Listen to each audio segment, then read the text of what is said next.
Welcome to our reunion kickoff event. My name is Barry Sardoff-Roman, and I'm an alumna of the School of General Studies and the School of Engineering. As well, I'm a parent of a Columbia College alumna and a Barnard College alumna. So my family and I represent all 4 undergraduate schools at Columbia. I'm happy to welcome alumni, students, friends, and families to our program today. I also have the honor of serving as a Barnard College trustee and also on the Board of Visitors for the School of General Studies. So it is with great pleasure to introduce Dean Rosen-Metsch, who I know and work with closely. Lisa Rosen-Metsch is the 9th Dean of the Columbia School of General Studies. She's a graduate of the 1990 General Studies class and the first alumna to serve as Dean of GS. Previously, she was Chair and Stephen Smith Professor of Socio-Medical Sciences at the Mailman School of Public Health. Dean Rosen-Metsch is a medical sociologist and an internationally recognized scholar whose work has focused on the social determinants of health, with special focus on access to care for persons living with HIV and substance use disorders.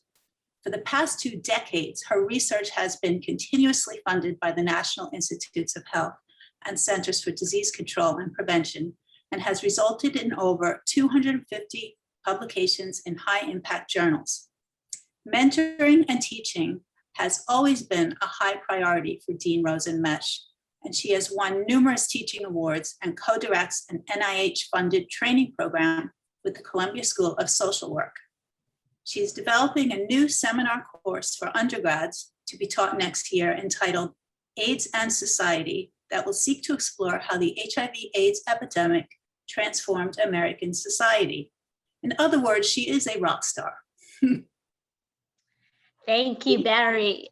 And I just want to take one moment to highlight Barry Roman, who, as we said, she is a true Columbian, blue, her family is blue, and we could not be more grateful for your leadership on our Board of Visitors and for all that you do for Columbia University. So thank you, Barry, for that wonderful introduction.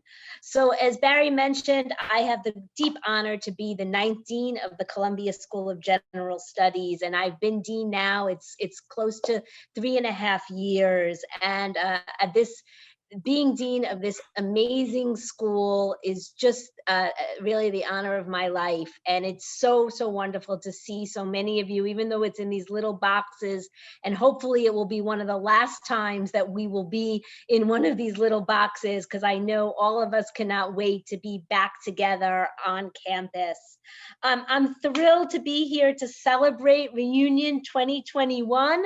And I would like to give a special welcome to the milestone year alumni joining us. And I was trying to think of some way that, if we were all together in Low Library Room, we would be, shouting and screaming together. So maybe if I can just ask, for those of you who joined us, when I mentioned some of the milestone years, if you could just possibly let's go ahead and say either raise your hand physically or raise your virtual hand. And we usually do this by recognizing that GSers, we try to get everybody to come. So I'll start off first by anyone who's graduated, but going from 2016 to the present. Could you go ahead and raise your virtual hands or hands? And we may have people on different screens. I see Michael and Chris, and I'm not seeing everybody on one, but hopefully. Then could we go ahead and have anybody to raise your hand who graduated from 2011 to 2015? And maybe Eviva and Ashley and Hannah Jill, you could call out, we could recognize the names of anyone who's on. All right, then we'll try from 2006 to 2010. And I see a few. I see Deanne, Samantha. I don't know who else here. Let's go ahead from 2001 to 2005. And please help me recognize who we have here. Let's go ahead from 1996 to 2001. Okay, I know Liz Walter. Bierman is here. She falls in that Okay. category, Liz. Okay. Yeah, I'm here. Hi, Liz, All right. 1998. Yes, Aviva, help me. All right, so let's call now 1991 to 1995. Oh, Melissa's raising her hand. see Melissa. 93. Great, great. Okay. And Nita, looks like Nita Brown also. Okay. Where did I see Joe Ehrlich somewhere here? He's here. There he is. I got him. You're 91, right, Joe? Am I correct? Not, don't try and age me. I'm old enough. 92. 92. Okay. Huge By the difference. way, Huge and if you want to unmute yourself and applaud, we welcome Yes. that. It's But okay. we Definitely very do much, it. this is, those of you who, most of you have been with us before, we know how loud we get usually. So let's now, I'm in the next one. Let's do 1986 to 1990. Anyone else there? I know there's Leo and, okay, great. Let's do 81 to 85. I know Barry, you're in that one there, 81 to 85. And Paul, great. I don't know if we've got anyone else here. All right, let's go now 1976 to 1980. I know, Avinoam. Where are you? There he is. Avinoam. Woo! Great. Okay, 1971 to 1975. There's Elaine and David. Great, great. And Aviva, help me if there's anyone else. Let's do 1966 to 1970. Okay, 1961 to 1965. Now we're getting towards the founding of GS here. 1956 to 1960. And do we have, Aviva, Jill, is there anybody earlier? I mean, I could go back to when we were founded in 47, but. Oh, Dolores is raising her hand. Oh, Dolores, and we have, Dolores. in my notes here, we have Dolores, who you are class of 1952, that's correct? Yes, and do we have Grace Krumweedy, who's also class of 52? Is Grace on? We don't see the Crumweedies or Grace at the moment. Not yet. And then my dear friend Calvin, is he here? Class of also same time. I thought I saw him. I thought I saw Cal too. Cal, don't hide. Some people turn off their cameras. Very sneaky. Okay. All right. Well, is there anyone else that we did not acknowledge in classes, just in case I missed any? Anyway, congratulations to everyone who joined, who's celebrating their milestone. For those who are here, I mean, for me, 30 was last year, 31 is just as special. And so we're just so thrilled to have all of you with us. So our day today is going to be about having a chance to speak with each other. We're going to have a moment in breakout groups, and then you're going to be able to hear from our amazing students. I have a few more minutes to give a quick update, so I'm going to speak very fast, which those of you who know me know I usually do anyway. And I want to just briefly reflect on this past year, give a quick preview of next year, and then talk about what we hope will be a game changer for us at GS. So really quickly, COVID was very difficult, very isolating. My heart goes out to probably every person on this call knows lost at least one friend or family member to COVID. And this was, of course, an enormously challenging year for our students in so many ways. And but as usual, GS students are resilient. We're able to support one another and to keep our GS community strong during these times.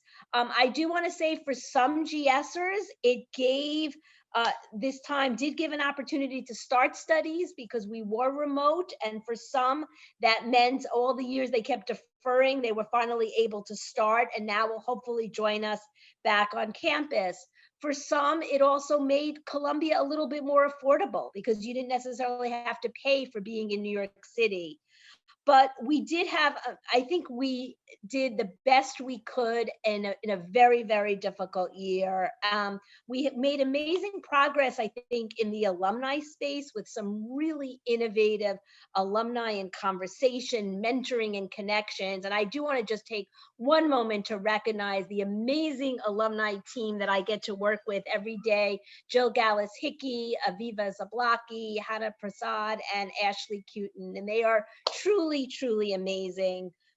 We had innovative programs for our students that we tried for the first time, such as the Justice and Pandemics Preparedness Academy, recognizing that while we were addressing a COVID pandemic, there was a very important pandemic around structural racism, and we brought amazing students together to focus on those issues.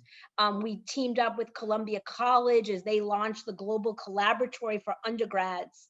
Our student leaders, so we talked about alumni community, our student leaders, some of them who are on the call and will be participating in a panel, also were absolutely incredible, advocating for policies to be able to support students better, from being able to either cut in half or eliminating some fees to make school more affordable, having policies such as students being able to take a pass-fail in courses that normally we wouldn't allow them to take, and made this less stressful. Our alumni were amazing, again, in doing mentoring, in trying to help people get jobs, in providing emergency COVID funds, which was so critical. And I'm really, really thrilled to say that we gave out more financial aid this year than we ever have in the history of Columbia GS. And that, of course, included the federal funds that I say us in administration and our students fought really hard to get as much as we could for Columbia. And I just want to take a moment to recognize our student council president from this past year, who's not here, Jane Jung. Serengeti, you can just raise your hand. She's our incoming student council president. Tony, who is our Milvets rep. And I also want to recognize, I'm not sure if they're on the call, but our alumni board chairs, Kirsty and Damien, and then our board of visitor chairs, Allison and Pavan. The leadership at GS is just incredible, and we continue to thrive even in the hardest of times. We are so looking forward to having everybody back. And I want to mention to you that even in these hardest of times, GS is strong. Our applications are up about 28%. We are in the process of admitting the fall class. And again, we are getting the most phenomenal students applying to GS, and they are interesting, they're talented, they bring their lived experience, and our dual degree student programs are strong. And we are really excited for the new fall class. We hope to have in-person orientation. We know the classes will be fully back on campus. Columbia has put in a mandate for all students, faculty, and staff to be vaccinated. So really there is full expectation that we will be fully back, and students will have why they come to Columbia, for the amazing faculty to be with each other in the classrooms as brilliant peers, and then to have the campus, the city, and we again hope to have all of that back in place in the fall. This year, though, has been incredible. Our students, again, in this very, very difficult year, have, particularly our class of 2021, have been admitted to many of the best grad schools, winning amazing fellowships. I want to take one moment to highlight one of those amazing awards. For the first time in many years, possibly in the history of GS, we had our student Jarrell Daniels win the Truman Scholar. And this was truly an amazing, amazing accomplishment. It's highly competitive. You know, Rhodes Scholars, Truman Scholars, these are the highest awards. And Jarrell's story is a GS story of determination, perseverance, and overcoming very, very big life challenges. Jarrell's very open about his story. He's formerly incarcerated, had been incarcerated as a teen, and really distinguished himself particularly being involved in in a program with the Center for Justice and the District Attorney's Office, where I know myself and our Vice Dean Curtis Rogers and others, we heard him speak several years ago, ran to try to recruit him to Columbia, and he came here and he's just done extremely well, and now he's really changing the world with his work. So we were thrilled about that. In terms of the fall, just for our student, and thank you, Christina, our staff member in communication, and our alumna who just put in the chat room the announcement about Jarrell. As I mentioned, being fully in person in the fall, there are new innovations on campus and at GS. We will be starting soon a new major in climate science that goes hand in hand with the climate school in cognitive science and medical humanities. This year, during the COVID pandemic, and we will continue this really important work, we formed a diversity, enrollment, and inclusion task force with 4 undergrad students representing both our undergrad and post-bac, 4 alumni, and 7 staff at GS that focused on increasing student diversity, enhancing the student experience, and developing bridge and support programs. And just to mention one for you, and this was a program that we built on the amazing work of our post-bac student who just graduated this year, Chelsea Mendez. And we are implementing this summer an initiative for our post-bac pre-med students who may not arrive at Columbia with strong math and science skills. We were able to negotiate free access to summer prep courses and build on, again, this incredible program that Chelsea had built as an undergrad. So we are thrilled with that. So the second part of just I'm going to say this in maybe 3 or 4 minutes, is probably what we are absolutely the most excited, because it will really has the potential to change our student experience, and that is our financial aid support initiative. So many of you would have seen that President Bollinger announced, I believe it was in March, that Columbia University, for the first time, certainly in the history of his presidency, which is almost 20 years, a campaign that is going to focus on financial aid for students. For us at GS, as all of you know, our goal in raising funds, whenever we do, is about students and student support. So we will be, we've already shared it, but we will be really rolling it out this fall, where we're going to be seeking to double the endowments of our school from basically from $60 million to $120 million. And as well, we will be looking to raise both monies for endowments and monies that can be immediately given to students, with the idea of being able to make it easier, more affordable, and to give students the opportunity to fully take advantage of their studies and also not have to graduate with the debt that too many of our students graduate with. In this campaign that we're so excited about, we're going to be really having 3 major goals. The first is to be able to better support our incredible, diverse, interesting, non-linear students who bring so much to the lived experience at Columbia. An example here is to work towards fully meeting the needs of our veteran students. I know our student Tony, who is our MilVet rep, will be very happy to hear that. We know what having veterans in our classrooms not only is amazing for our veteran students, but what that brings to our whole campus. And then we're going to be looking at really under this category of all of our students to be able to raise more financial aid. A second piece is going to be about expanding educational access and educational equity. And here is where I use as the example of Jarrell Daniels, who was a formerly incarcerated student. We want to be able to have full cost scholarships for students who did not have earlier life opportunities, who never dreamed of a Columbia education, and that access and educational equity where GS can really and sometimes reshuffle the deck or level the playing field is so critical. And then the third is in the area of just our innovation and the way we work to transform higher education and society, whether it be in our dual degree programs where we're able to train global citizens, or ideas that we have to even build further on our connections with community colleges.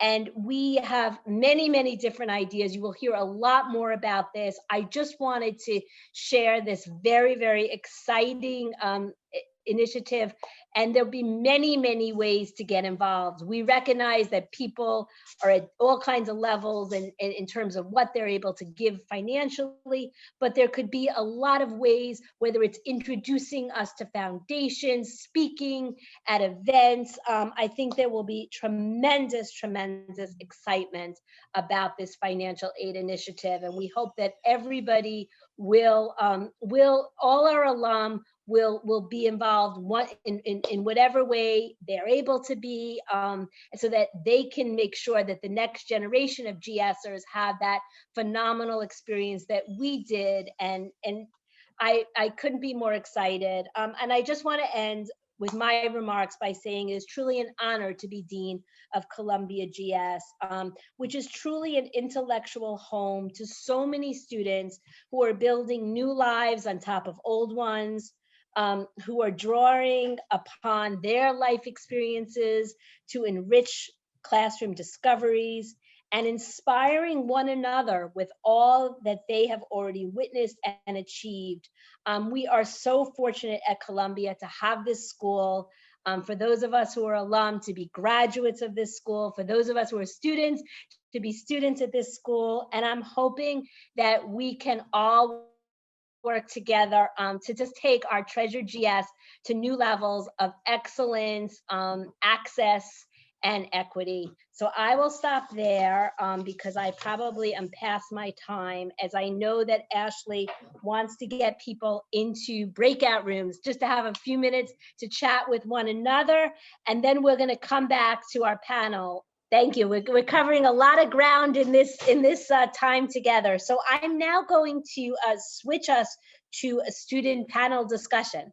And so we have three amazing GS students that you will get to hear from. And what I'm going to go ahead and do is just say one sentence about them. Then I really like to ask them to quickly introduce themselves. I'm going to start. The first question is going to be really what is in less than a minute your GS story. Okay, I'm going to start that. I'm actually not going to take the time to introduce you. You tell us what is your GS story. Then what I'd like to do to have as much fun with all of our alum who are here, I'd like to have them have a chance to ask you some questions. So let's go ahead and start our incoming president of Student Council for this coming year, Serengeti. If you could tell us in less than 1 minute your GS story.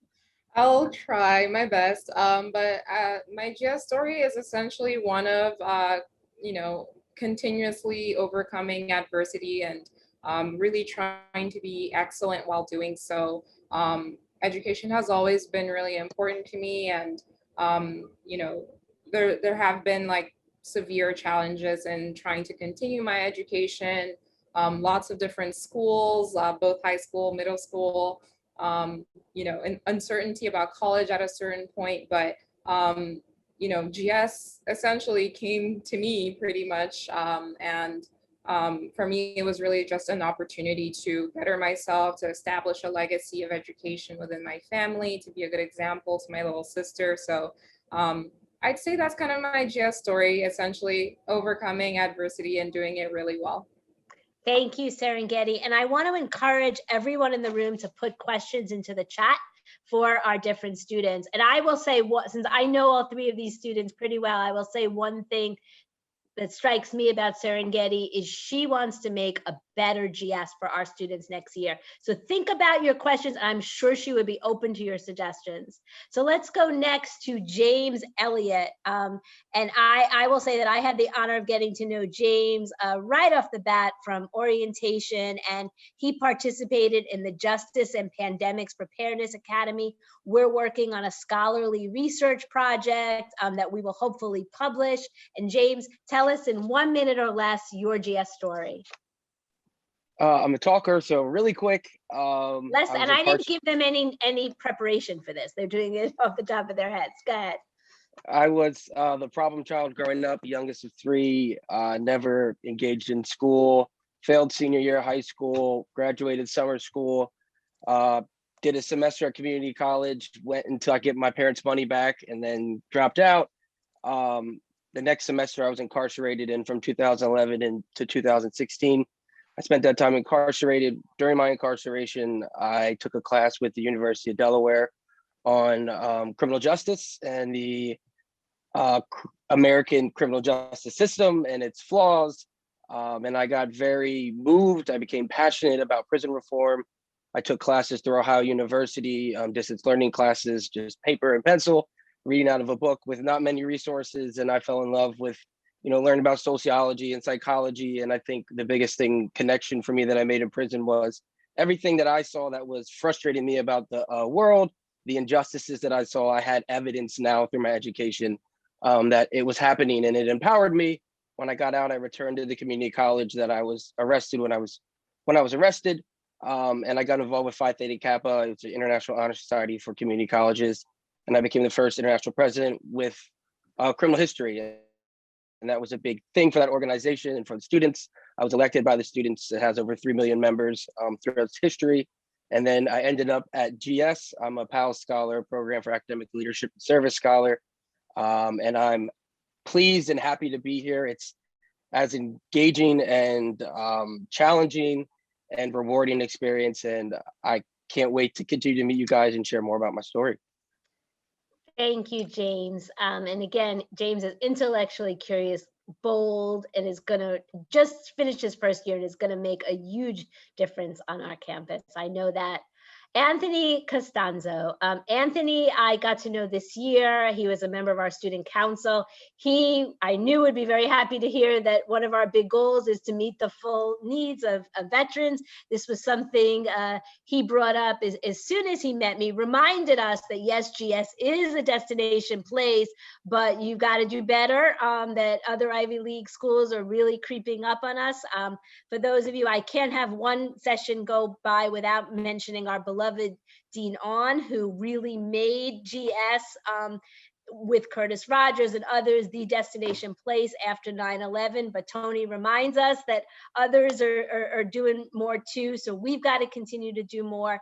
Tony is the incoming president of MilVets for this year, and we are thrilled to have Tony in a leadership position. Now, Tony, your GS story in less than a minute. Sounds good. And I even set a timer for myself so I don't go over. And see, that's the military part, the discipline. Rosen-Metsch dramatically understates how much GS has done, today and in the past for student veterans. I wanted you to say that. Well, it's true. So already 20 seconds down. So my GS story, right quick. It starts with my mother, honestly. She immigrated from Russia shortly after the fall of the Soviet Union in search of a better future for her children. I was not a stellar student, didn't really take classes seriously in high school, and I really lacked a sense of purpose. And so I joined the Marine Corps, ended up serving overseas. I spent 3 years deployed, serving at diplomatic facilities across the world, in really interesting places like China and Haiti and Italy. And I came here to GS to become a diplomat. So my experiences really informed my future and my plans here at GS. And I currently serve as the MilVets president. I'm really looking forward to contributing back to this community that I love so much. Great. Thank you, Tony. That was excellent. There's one question I see for James. Can you explain what PALS is? Yes. So PALS is a community of students who applied to GS. You can't specifically apply for the scholarship. PALS scholars are selected from the admissions team, and they're a part of either first generation, low income, historically underrepresented students at Columbia. So basically Columbia developed that scholarship to pay for our cost of tuition, student fees, health insurance. So if I can remember everything else, it covers basically all of our needs besides living and meal plans. So that was a huge scholarship for me. When I accepted, I was gonna go maybe $200,000 in debt.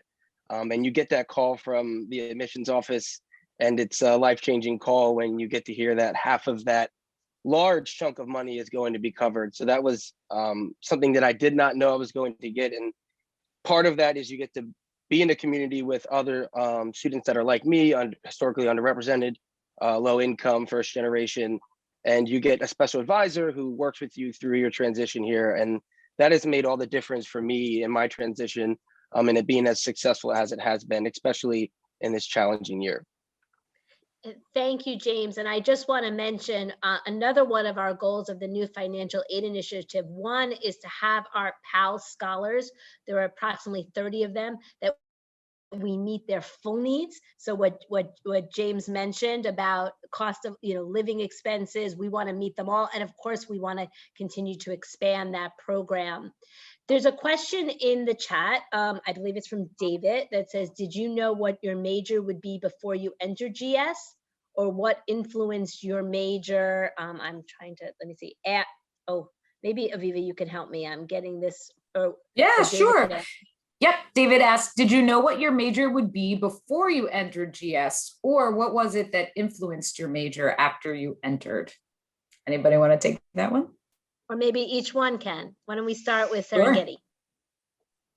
Yeah, I absolutely knew that I wanted to continue my political science major that I'd been pursuing at the New School. At the time, I was doing economics and politics double major, but at Columbia, I wanted to continue my political science major because for me, it was important to be able to essentially have an academic understanding of how policies are drafted and how they affect people.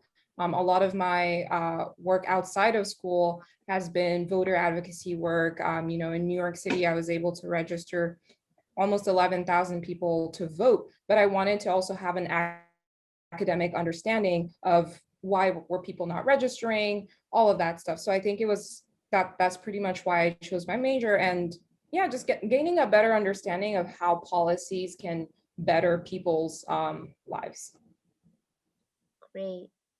James?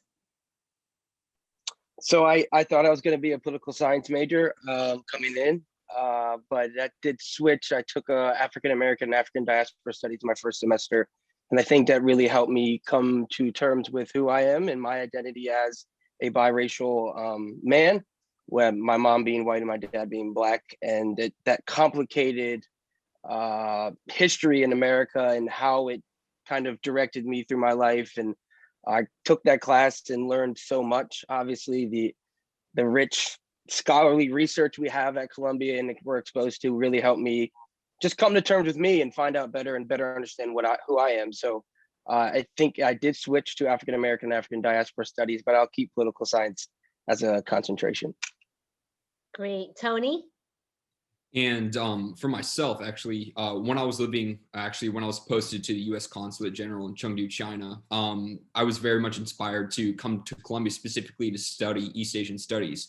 But then once I got here, I realized there's so much to learn and not enough time to do it. So I decided to burden myself with an extra major. So I'm currently double majoring in East Asian studies and political science. And the goal really is to kind of synthesize a regional perspective on East Asia with a theoretical perspective on politics. And yeah, so I've really got my work cut out for me.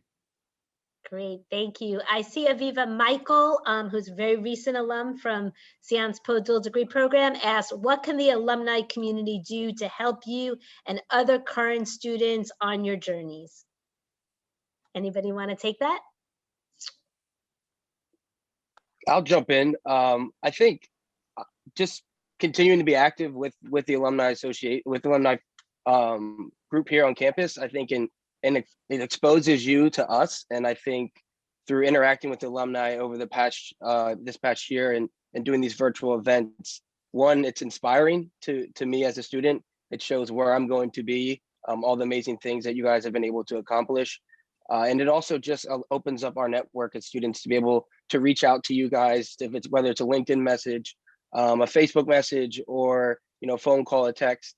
I think that is the biggest thing for me, and what I've taken advantage of over this past year is just building that network. If you guys are engaged with them, they can connect you with us, and we can tap into the resources you have and get to know you. Great, thanks. Maybe we'll just go to the next question with time. What is the biggest surprise coming to GS? I think I can hop in on that one. truthfully, the biggest surprise about coming to GS is finding myself in the midst of a community that I had so much in common with. The people at GS that I've met, regardless if they're a veteran or not, we all share a very, we share our background in common, and I think that the people I've met at GS are the people I wish I was friends with earlier in my life and earlier in the military. And I really have found myself amongst peers from all different walks of life that I have so much in common with. So, and this, in your presence today here, shows that the community that we have at GS is unparalleled on campus. I'll go ahead and say it. Great, thank you. Anyone else want to add? Yeah. Serengeti? Yeah, I think for me, it was, obviously I knew a Columbia education would provide so many professional opportunities, but I didn't realize the extent of it. A lot of the internships that I'd been applying to while I was at my previous institution and not even hearing back from, I ended up getting offers from them as a GS student, as a Columbia student. So I think that was like the most surprising part, how employers are looking for us, how they seek us out, how they value us as potential employees. That was definitely one of the more surprising parts for me. And also just the alumni culture that we have at Columbia. Like, people are just so proud of graduating from here, and it makes me want to do just that. It makes me want to be a part of that. And I was just very surprised, given that sometimes, you have institutions where people leave and that's it. They're done. They don't really look back, but that's definitely not the case here. And people keep coming back for more. And that tells me that there is a really valuable community here at GS. Great. If I will ask a question. Since we've been away from campus for a year, and James, you just had started in the fall, what did you miss the most? What are you looking forward to taking advantage of on our campus? Any? I guess I'll start. I just want to say one thing that about the past year and it being virtual and online. Columbia had you had to make appointments for the library, and you could only get 2-hour blocks, and it made it really hard to try and study if you didn't have a good study place in your apartment. But the GS Lounge was always open 24/7, and so we were definitely spoiled with that. That was like a treasure for me.